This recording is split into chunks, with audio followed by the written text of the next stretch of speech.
tuning in and looking at the presentation I put together on the 21 accessories I put on this bike.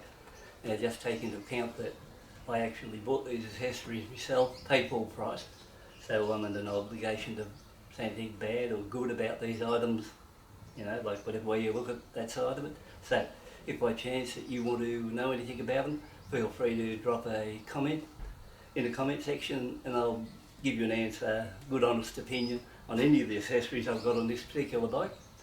And it may be something there you might be interested in getting for your bike for Christmas, and you'd like to know, you know, how things are going to go on that line, rather than me drag on this video double or triple the length just giving you an opinion that way and people getting a bit bored. So if you want to know anything about them, throw a comment in the description area there or in the comment section.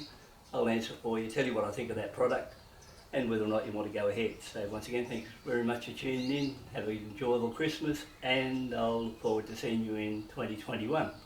So we'll catch up with you later, and once again, very happy with the bike, runs well.